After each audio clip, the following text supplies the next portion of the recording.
Welcome to the Making Sense podcast. This is Sam Harris. Okay, well, it is the day before the presidential election, and I don't know why it's taken me this long to understand this, but you be the judge as to whether this should have been at all hard to understand.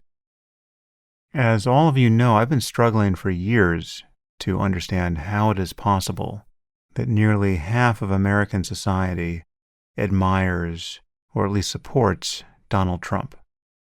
I've spoken with Trump voters in search of illumination, but illumination never came. For instance, I had Scott Adams on my podcast to explain this to me, and he described Trump as a master persuader, perhaps the best he's ever seen.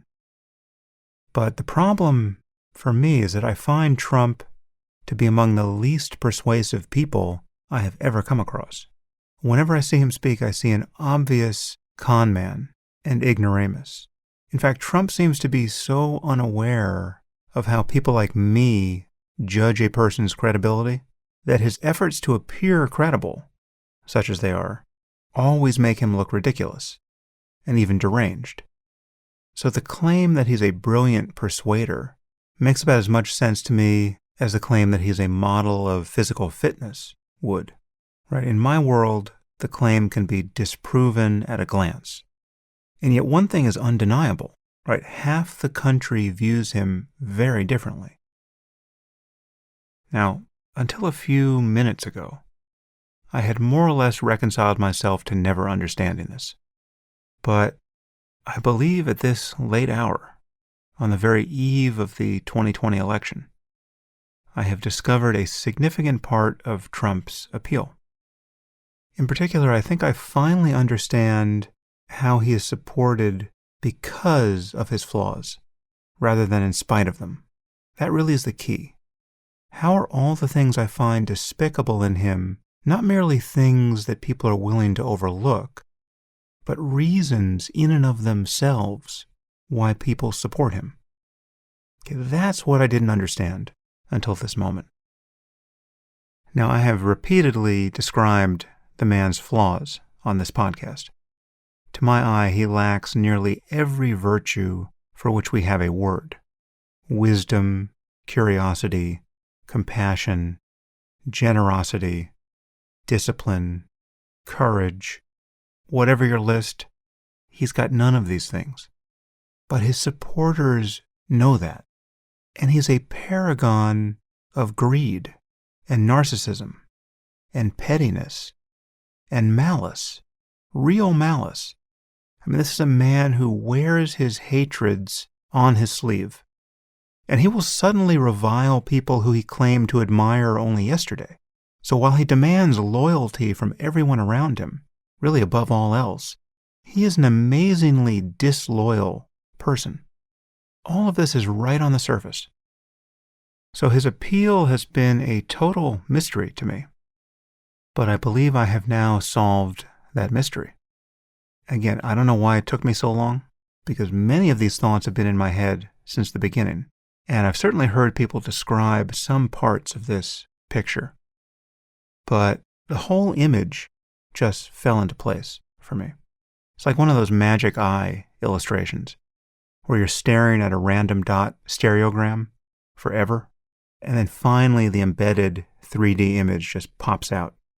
And this picture of Trump's appeal is really best understood in comparison with the messaging of his opponents on the left. That's how you can see it in stereo. That's how the image finally pops out. So taking the Trump half of this picture. One thing that Trump never communicates, and cannot possibly communicate, is a sense of his moral superiority. The man is totally without sanctimony. Even when his every utterance is purposed towards self-aggrandizement, even when he appears to be denigrating his supporters, even when he's calling himself a genius, he is never actually communicating that he is better than you, more enlightened, more decent, because he's not, and everyone knows it. The man is just a bundle of sin and gore, And he never pretends to be anything more. Perhaps more importantly, he never even aspires to be anything more.